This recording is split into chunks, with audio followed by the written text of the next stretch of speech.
Не знаю, как насчет вашего окружения, но в моем круге общения нет лишних белых мужчин, которых можно отправить на убой для защиты от других белых мужчин. И никогда не будет.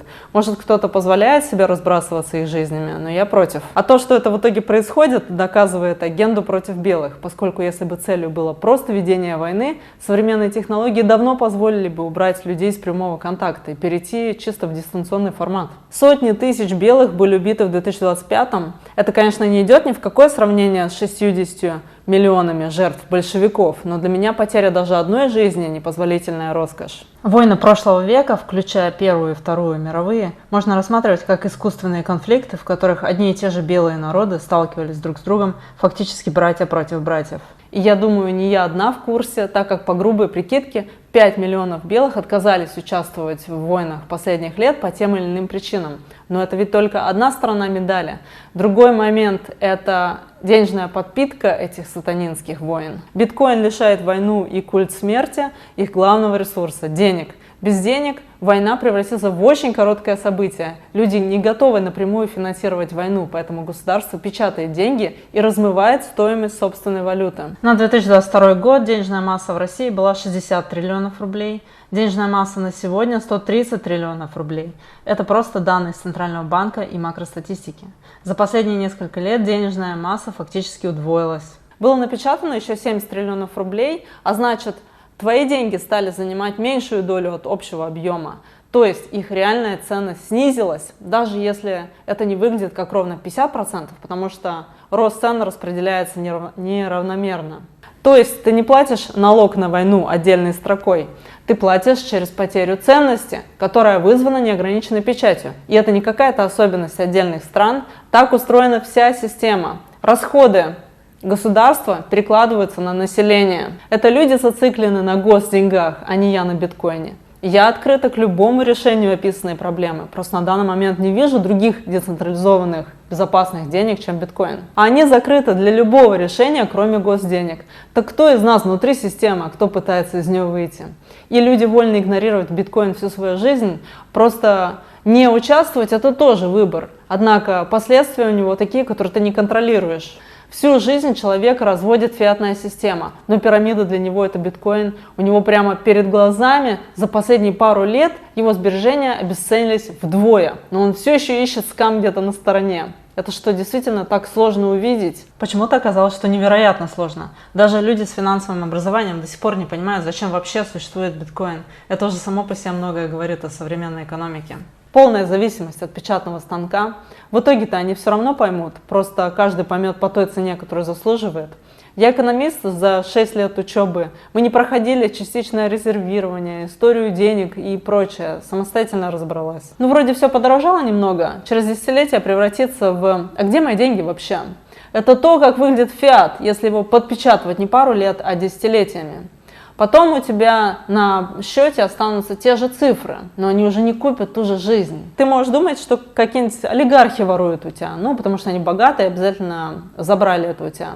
Но это не совсем так. Да, они-то, может, и забрали, но государство через инфляцию забрали еще больше. Снижение инфляции всего на 2,5% может означать, что человеку в течение жизни нужно будет работать на 20 лет меньше, чтобы сохранить тот же уровень благосостояния. Мы-то все в курсе, что инфляция в России не 2,5%. Я не преувеличиваю. При таком уровне инфляции через 25 лет твои деньги теряют почти половину ценности. А если взять тот же график, но инфляцию официальную в России 8%, по факту она, конечно же, выше, тем не менее уже при 8% за 10 лет деньги теряют половину покупательной способности. И инфляция – это не вся экономика, это всего лишь индекс потребительских цен, который не учитывает недвижимость, активы и другие расходы. То есть личная инфляция может быть намного выше, особенно если государство припечатало половину денежной массы, чтобы профинансировать войну. И так со всем фиатом. Доллар потерял 99% своей покупательной способности с 1930-го. А жадность корпорации – это всего лишь отвлекающий маневр. Когда издержки производства растут, компании вынуждены повышать цены, иначе через пару лет они просто закроются. Так что вини свое государство за обесценивание денег, в которых ты хранишь сбережения, которыми расплачиваешься. Вообще вся финансовая система устроена настолько сложно, намеренно, чтобы отвлечь тебя от реальности. Биткоин решает эту проблему. Ну так итоговый вопрос этого видео.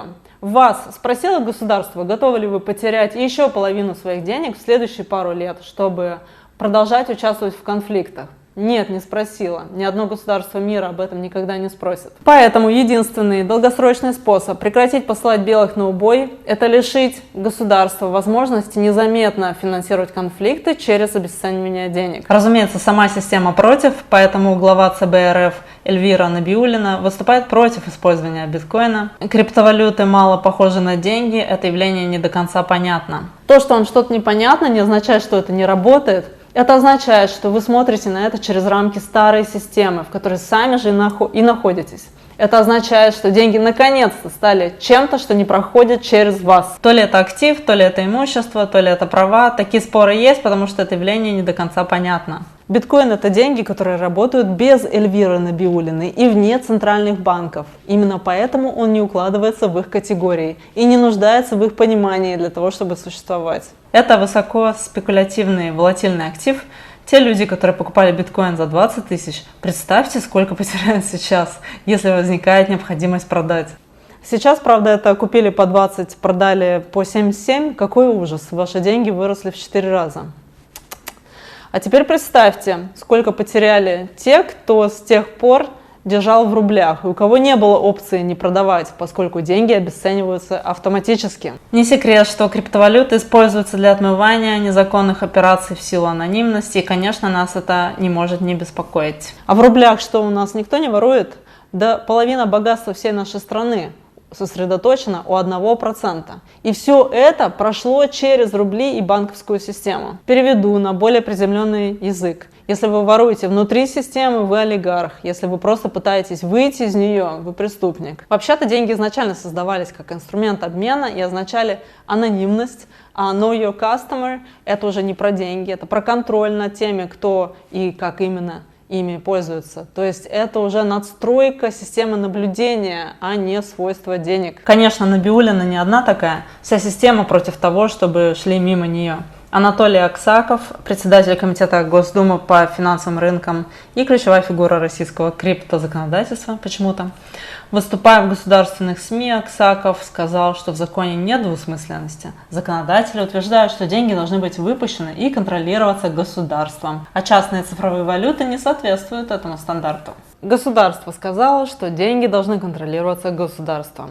Это чистый коммунизм. Объявить все то, что выходит из-под контроля, неправильным. Не потому, что оно не работает, а потому, что не поддается контролю. Деньги – это инструмент обмена, а не инструмент управления людьми. Деньги не должны никем контролироваться. И это не про хаос, а про правила, которые одинаковы для всех и не меняются по чему-то решению. В такой системе никто не может напечатать больше себе, обесценить чужие сбережения и заблокировать чьи-то средства. Это не отсутствие контроля, а отсутствие привилегированного контролера. Государство-паразит, который живет за счет твоего труда. Налоги – это открытое изъятие денег. Инфляция – скрытое обесценивание, которое постепенно съедает твои сбережения. Без твоего реального согласия. Следующее видео могу сделать о том, почему налоги – это знак зверя. Если интересно, ставьте здесь лайк и поддержите, как всегда, по ссылкам внизу.